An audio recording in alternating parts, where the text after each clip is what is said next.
Food bank use in the Stroud district, as with the rest of the country, has increased massively over the last year. This is due to a whole number of factors, but one of the chief reasons that things are going wrong and people are now having to seek food aid is because they are being sanctioned through the benefit system, and that has hit families very hard. I don't think there's a great deal of awareness of what happens now with the sanction process. In the old days, and sanctions have always existed, but in the old days, when people were going to be sanctioned, they were given some warning, they were given some opportunity to do something about the reason they were being sanctioned. Nowadays, people are being sanctioned immediately, which means that they are straight away out of money, and that's why they have to seek the support of food banks. Now, I'm very pleased with what we've done in the Stroud district. I was one of those who helped set up the food bank because I could see that it was going to be needed. Sadly, although in the early days we did wonder about that, now there's no question we are working with thousands of people every year, not just in terms of food help, but also in terms of clothing and just some general advice about what they need to do to overcome what is deemed to be temporary problems. The real issue is, after 3 visits to the food bank, what happens then?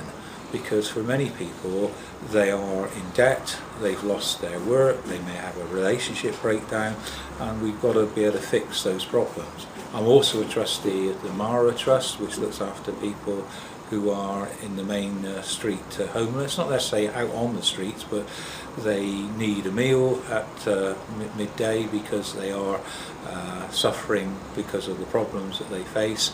Many are sofa surfing, that means they visit and stay with friends because they have no permanent residence. And what I want to avoid is people going from, if you like, what could be seen as a temporary problem into becoming a more permanent problem. Now, the government's response seems to be, at best, very confusing. At the one hand, they say they advertise, dare I say, signposts where food banks are, but on the other hand, they seem to think that many people who go there don't need to go there.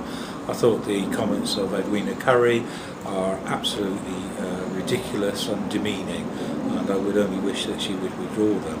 It's really now gone beyond the question of why this is happening, but we now need to be doing something to clearly deal with the problem, and the only way we can see that happening is to intervene directly to reduce the severity of the sanctions, but also to look at why people get into the difficulties and why they need to go to the food bank. So let's forget why we need to help and let's get out there and do things. Again, I would call on the local MP to make sure that he's fully behind the food bank movement, because they are doing such an important job. And let's not play party politics, let's actually get out there and help people where they need it. But again, in an ideal world, we wouldn't need food banks.